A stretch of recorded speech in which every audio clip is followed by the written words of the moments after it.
Richard Martineau. Narrateur de l'actualité.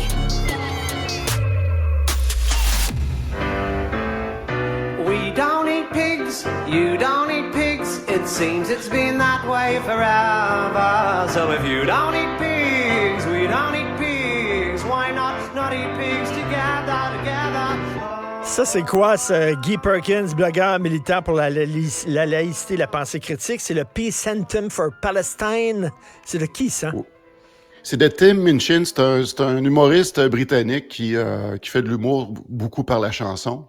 Puis là, lui, il avait imaginé un genre d'hymne à la paix, parce que dans le fond, quand on veut faire la paix puis qu'on veut justement créer un lien entre des personnes, il faut trouver quelque chose qui nous rassemble. Alors lui, ce qu'il a trouvé justement comme point commun entre les deux nations, c'est le fait que les deux ne mangent pas de porc. Donc, ils disent, vous mangez pas de porc, on mange pas de porc. Pourquoi qu'on ne mangerait pas de porc ensemble? Fait que mais Guy, je pensais à toi aujourd'hui. Tu sais, les propos tenus par Adil Sharkawi. Toi, tu dis tout le temps, il faut arrêter de normaliser la religion. C'est-à-dire que les religions, des fois, arrivent avec des discours qui sont pas normaux, des discours qui sont épouvantables et on les accepte parce que c'est la religion. Un gars qui ferait un discours en disant il faut tuer les ennemis de Gaza, il risquerait d'être en prison. Mais quand c'est quelqu'un, un représentant d'une autorité religieuse, on dirait que là, on l'accepte puis ça passe. Tu sais, c'est comme quand je me suis marié il y a 20 ans, le pape avait dit les gays sont des gens qui souffrent de problèmes psychologiques. OK? C'est des fous. Il disait ça. Un citoyen aurait dit ça, ça n'aurait pas passé, mais c'était le pape, c'était correct. Comment c'est qu'on accepte ça? Je comprends pas parce que c'est l'effet du temps, c'est qu'on a la fausse impression que l'homme va tenir son code moral à partir de textes anciens. Que ce soit la Torah, la Bible ou le Coran. Mais quand on s'arrête puis qu'on lit littéralement ces choses-là, évidemment, il y a quelques passages qui sont intéressants. Je dirais, parce que comme je mentionne souvent, c'est que dans ces livres-là, c'est une sorte de livre intime d'un peuple qui va raconter ce qu'il vit. Quand il vit des mauvaises journées, il va raconter ses mauvaises journées puis avec tout ce qui vient avec. Puis quand il y a des belles journées, il va écrire des belles affaires. Mais sauf que dans cette époque-là, il semblait vivre plus des mauvaises journées que des bonnes journées. Ça fait qu'il y a du contenu là-dedans qui est absolument horrible. Absolument horrible. Si les gens s'arrêtaient à lire ça, on voudrait justement mettre à l'index la Torah, la Bible et le Coran, comme on a mis à l'index le Mein Kampf de Hitler. Donc, les gens vont chercher des inspirations là-dedans. Et quand ils ont des mauvais moments, comme certains peuvent vivre aujourd'hui, ils vont aller chercher les passages dans le livre qui vont venir soutenir justement leur émotion. C'est intéressant, ça. Tu sais, mettons, si toi, comme auteur, tu écris un livre, mais comme auteur, tu écrivais, je sais pas, il faut brûler tous les homosexuels, mettons, là. Écoute, tu serais traîné devant les tribunaux, mais si c'est un texte sacré, ça va être dans les tiroirs de tous les motels au monde. Ben oui. Puis les gens ont aucune conscience de ce que ces livres-là contiennent. Et c'est pour ça que, justement, j'ai pris la peine de dédier une partie de mon livre sur le résumé de chacune des parties du livre et du Coran pour montrer aux gens que ces livres-là sont totalement abjects puis que ça peut pas servir de référence morale à quiconque. Je peux comprendre que ces gens-là, à l'époque, c'était leur référence, c'était les gens de leur époque. Et puis, mais par contre, que des gens d'aujourd'hui trouvent inspiration sur des choses qui datent de 1400 ans ou de 2000 ans, ça me dépasse. Surtout que, comme on mentionnait dernièrement, il y a des gens qui vont brûler des Tintins qui datent de là 50 ans parce qu'ils disent « Ah, Tintin, c'est dépassé, c'est une autre époque », alors qu'on n'a aucun problème à ce que des gens appliquent des codes moraux de là 2000 ans, moi, je comprends pas. J'applaudis. On veut brûler des Lucky et des Tintins pour bien moins que ça. Écoute, et puis Adil Sharkawi, pour revenir à ce gars-là, il parle des deux côtés de la bouche. Quand il parle en français, il fait une critique d'Israël, puis bon, son appui à la Palestine, puis tout ça, tu sais, bon. Mais quand il parle en arabe, il dit autre chose. Et des fois, Guy, je ne veux pas dire que toutes les mosquées sont des nids à radicaux, absolument pas, mais il y a certaines mosquées, j'aimerais ça entendre ce qu'on dit là-dedans. Surtout ces temps-ci, là, avec les tensions, là. pense qu'on veut pas le savoir, mais il faudrait le savoir aussi. Moi, ce que je comprends pas, c'est que quelqu'un d'aussi critique de l'Occident qu'est Adil Sharkawi, c'est qu'est-ce qu'il fait ici parmi les mécréants?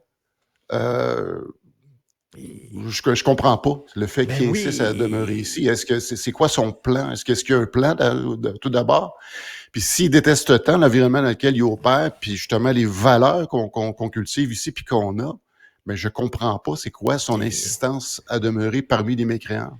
Écoute, tu as eu une discussion assez surréaliste. Tu as participé à une manifestation de la communauté iranienne devant le Parlement du Québec. Raconte-nous ce que tu as vécu. Richard, j'en croyais pas mes oreilles. C'était pas du tout ce que je voulais parler ce matin pour ma chronique, mais ça m'a tellement renversé. D'ailleurs, ma mâchoire est en train de se réinstaller là, dans ma face parce qu'elle était tombée. C'est que oui, j'avais répondu à l'appel de la communauté iranienne de Québec qui faisait un rassemblement devant le Parlement pour venir dénoncer encore une fois justement les abus du régime islamique d'Iran. On sait que le mois dernier, encore une jeune qui s'appelle Armita Guerawan, c'est une Iranienne de 17 ans qui est décédée le 28 octobre, après avoir vraisemblablement été battue dans le métro de Téhéran parce qu'elle ne portait pas le voile. Fait que donc, on peut comprendre que la communauté en exil d'Iran, justement, qui s'oppose à ce gouvernement-là, veulent exposer encore au grand jour ce qu'ils font. Puis Mhm. évidemment, dans cette manifestation-là, il y a beaucoup de portraits qui sont affichés de d'autres personnes qui sont décédées. Bref, à un moment donné, il y a un type qui vient me voir, un homme dans la jeune trentaine, je te dirais, puis sa première question, il me tape l'épaule, il dit « Hey, pourquoi vous manifestez pas contre Israël puis contre les Juifs? » Contre les Ben, Juifs. là, j'ai pris le temps de lui expliquer que là, ici, c'était la communauté iranienne qui se rassemblait pour une cause qui est très, très justifiable et puis que, bon, on peut penser à ce qui se passe justement dans la bande de Gaza actuellement, mais là, c'était pas le cas. Là, c'est la cause iranienne et la cause des femmes là-bas. Et là, lui, là, non, non, non, non, non, non, non. Et là, il dit, tu comprends pas, c'est parce que la vraie chose qui se passe qu'on doit dénoncer aujourd'hui, c'est ce que font les Juifs, puis là, il me sort une série là, de termes peu élogieux envers les Juifs. Puis là, j'essayais quand même de situer. C'est que là, à un moment donné, Et il était je quoi, suis lui? tombé en mode... Est-ce qu'il était C'est ça. musulman ou quoi? Au départ, je pensais que c'était comme un électron égaré, puisque à peu près en même temps, dans la base ville de Québec, il y avait une manifestation pro-Palestine. Je me demandais si c'était pas un électron perdu là, qui était venu nous voir et dire hey, écoutez, là, la vraie cause qu'il faut soutenir, c'est la cause pro-Palestine. Mais en jasant avec, j'essayais de comprendre ce qu'il me disait. Puis là, je disais, ben explique-moi, là, j'aimerais ça que peut-être de quoi je saisis pas, j'aimerais ça que tu m'expliques c'est quoi les causes profondes du problème qu'on vit actuellement. Puis évidemment, il est retombé dans la rhétorique que les Juifs sont la cause de tous les problèmes, puis c'est puis ça. Bah. Puis là, en creusant, à un moment donné, j'ai dit, bon, ben là, lui, il pensait au départ que j'étais juif, parce qu'il pensait que je défendais de façon absolue la cause juive. Là, il dit non, il dit moi, je suis chrétien. Et puis là il y a de quoi qui s'est installé. Et il a fini par me dire que, là, je disais, ben, ça part de où le problème? Il dit, le problème part du fait que les Juifs, c'est eux qui ont tué le Christ. Donc, il tombait dans le discours dépassé, mais qui Bon, est encore entretenu, que les Juifs sont des déicides. Ils ont tué Dieu. Dieu, ils ont tué le Christ. Donc, pour ça, ils doivent justement être honnis. Et là, je lui ai demandé, ben, qu'est-ce que tu suggères? Là? Est-ce que tu suggères Mais, comme Hitler, là, la solution finale est de les exterminer? Il dit non, non, non. Il dit, faut les rééduquer. Faut les mais tu sais, rééduquer. ça nous ramène au début avec ta chanson de l'humoriste qui disait les Juifs et les musulmans, on est pareil, on déteste le porc, fait qu'on devrait être amis. Il y a certains musulmans radicaux puis certains chrétiens radicaux qui partagent la haine du juif. Les deux, tu Oui, puis comprends? Là-dessus, ils moi, ça me s'entendent. dépasse. Puis moi, ça me dépasse que, bon, évidemment, il a pris soin, le type, de mentionner qu'il était pas catholique, qu'il était chrétien, mais non catholique. Ça fait que ça, c'est très, très présent dans les mouvances évangéliques. Et puis, ce qu'il faut leur rappeler, c'est que s'il y a de ces gens-là qui nous écoutent, ce qu'il faut leur rappeler, c'est que d'abord, Jésus, il est né juif, il a vécu juif, et il est mort juif. Et non seulement ça, un peu de temps avant de mourir, il s'est proclamé le roi des Juifs. Donc, Il était juif, mais il a il était juif. formé, le christianisme était comme une secte qui était formée là, Non, mais c'était même de pas la ça. part des juifs. Là. Non, Richard, Jésus, C'est lui? c'était un preacher qui annonçait la fin du monde. Lui, il voulait même pas faire une religion, il voulait que les gens se préparent à la fin du monde qui était imminente. C'était même pas dans ses cartons de créer une religion. Donc, Mais, mais c'est... d'ailleurs, le fait qu'il soit mort en martyr, ça faisait partie de son plan. Donc, ces gens-là doivent retenir mais- que les Juifs ont fait réaliser la prophétie de Jésus, c'est-à-dire de mourir en martyr pour venir laver les péchés du monde. Donc, les mais Juifs devraient être plutôt admirés pour ce qu'ils ont fait pour que Jésus puisse se révéler. écoute, C'est encore là, on se rend compte que adhère à ces choses-là. l'antisémitisme est très présent dans un certain discours pro-musulman et il est très présent aussi dans un certain discours pro-chrétien encore aujourd'hui, malheureusement. Et je reviens là-dessus.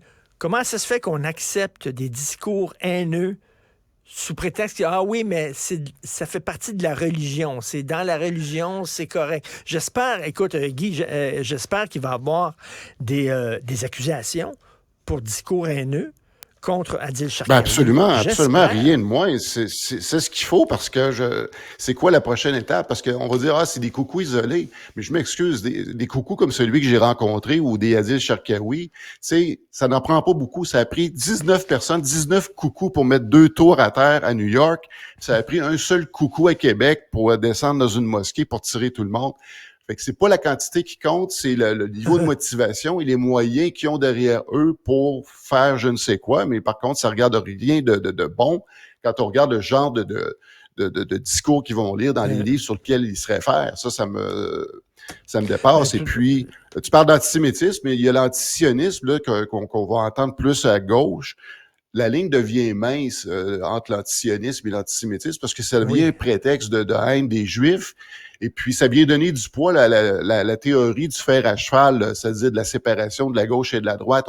Pendant longtemps, on pense toujours que l'axe gauche-droite est une ligne droite qui s'en va dans un sens, un versus l'autre. Mais il y a des théories sociologiques qui parlent de la théorie du fer à cheval qui disent que c'est des extrêmes qui se rejoignent par une courbe vers le centre, puis finalement que tu fais plus la distinction entre l'extrême gauche et l'extrême droite. Puis tout d'un coup, ils ont un ennemi commun. Ils ont un ennemi commun. C'est l'antisionisme, le juif, effectivement. Exactement. Donc, c'est le juif, historiquement, a toujours été le bouc émissaire de convenance. Quand il y a quoi qui marche pas, ben, c'est de la faute des Juifs, comme c'était la faute de Symphorien avec Placide Beaulac. Puis là, on cache l'antisémitisme sous le couvert de l'antisionisme. Non, je critique Israël, mais quand tu grattes un peu, tu vois qu'il y a la haine juive derrière ça. Merci beaucoup, Guy Perkins. Merci. Merci, Bonne Charles. semaine.